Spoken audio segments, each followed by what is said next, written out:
akui lagi, lanjutkan untuk berjuang.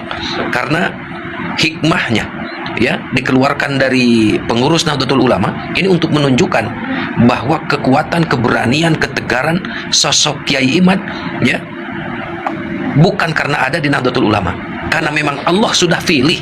Mudah-mudahan insya Allah memang Allah sudah pilih bahwa sosok Kiai Imad menjadi pendobrak untuk mencerdaskan pribumi Nusantara, termasuk menjadi inspirasi di dunia. Karena ulama di dunia, satu dunia ini tidak ada satupun kelas ulama di dunia yang mampu membantah dari penemuan Kiai Imad. Dari ulama kelas Mesir sekalipun, dari Saudi, ya, dari Yordan, dari manapun, belum ada satupun yang mampu untuk membantah dari penemuan Kiai Imad bahwa Habaib itu bukan sebagai dzurriyyah Nabi, karena terputus, tidak terkonfirmasi dari sisi nasab, catatan nasab tidak terkonfirmasi. Ya, ternyata Sayyid Ahmad bin Isa hanya memiliki anak 3, Sayyid Muhammad, Sayyid Ali, dan Sayyid Husain. Tidak memiliki anak yang bernama Ubaidillah. Ini secara logika bagaimana ini? Sahabat, tolong dicek dalam sejarah. Yang membunuh Sayyidina Husain itu bernama Ubaidillah. Apakah iya keturunan Sayyidina Husain atau Hasan memberi nama kepada cucu atau cicitnya bernama Ubaidillah, sedangkan yang bernama Ubaidillah tersebut yang membunuh Sayyidina Husain? Dan ini nggak masuk akal, ya, nggak masuk logika, mustahil. Karena sampai dengan detik ini pun belum ada orang yang memberi nama Ibnu Muljam. Kenapa? Karena Ibnu Muljam itu yang membunuh Sayyidina Ali, yang menusuk, yang menebas Sayyidina Ali. Sampai sekarang pun nggak ada yang memberi namanya Ibnu Muljam, karena membunuh Sayyidina Ali. Dan satu hal juga, tidak mungkin memberikan nama Ubaidillah kepada keturunan Sayyidina Hasan atau Sayyidina Husain, ya, keturunannya bernama Ubaidillah. Itu satu hal yang mustahil, karena yang membunuh Sayyidina Husain di Karbala itu adalah bernama Ubaidillah. Kembali lagi sahabat, ya, kita mesti bersyukur, ya, karena kita semakin sadar sekarang, ditipu udah 145 tahun ini di Indonesia, ya, dibawa oleh Belanda sebagai anteknya, bahkan ikut terlibat dalam penindasan terhadap pribumi. Ya, bagaimana bisa dikatakan seperti itu? Coba bayangkan, ya, Habib Utsman bin Yahya itu menolak melawan kepada Belanda, ya, bahkan mendapatkan bintang salib tuh, penghargaan dari Belanda, karena mendukung kebijakan-kebijakan Belanda dan merugikan kepada pergerakan pribumi yang ingin merdeka. Begitu.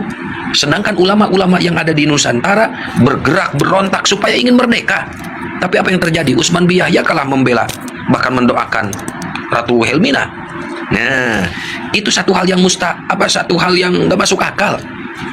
Dikatakan sebagai dzurriyyah Nabi, tapi malah menindas, ikut terlibat menjajah umatnya Rasulullah. Itu nggak masuk akal. Makanya coba pikirkan baik-baik sahabat. Bukan masalah benci, tapi ini kebenaran harus diungkap. Bukan masalah ini kebencian, bukan masalah gibah, tapi ini kebenaran harus diungkap. Karena mengaku sebagai dzurriyyah Nabi itu harus dikonfirmasi kebenarannya. Karena ini menyangkut harkat, martabat, derajat, kemuliaan, keagungan Rasulullah Shallallahu Alaihi Wasallam. Karena toh pada kenyataannya yang mengaku sebagai dzurriyyah Nabi, kenapa di lapangannya caci maki, ujaran kebencian, hasutan, provokatif, menjadi provokator, ya, menggiring masyarakat supaya benci kepada pemerintah? Apakah benar dzurriyyah Nabi seperti itu? Ya, alhamdulillah, terima kasih Kiai Imad. Ya, kami ya sebagai mantan muhibin sebetulnya prosesnya panjang ini untuk sadar. Tapi alhamdulillah lambat laun, karena kami belajar untuk mengkaji dan mempelajari apa yang ramai di medsos dan kita cek fakta di lapangan. Ternyata mengaku sebagai dzurriyyah Nabi tapi akhlakul karimahnya, budi pekerti, ya, habit kebiasaannya jauh dari akhlakul karimah Nabi. Nah, begitu sahabat. Ya, coba lihat, cek di lapangan, ya, cek di lapangan sebetulnya apa mazhab mereka ini yang dikatakan habaib. Kenapa? Coba bayangkan, merasa paling suci, paling mulia, ya, paling superior rasnya, sehingga apabila ada yang mengkritik itu bagaimana dikatakan sebagai iblis yang mengkritik itu, disamakan dengan iblis. Mazhab apa mereka itu sebenarnya? Coba lihat, fakta, cek di lapangan.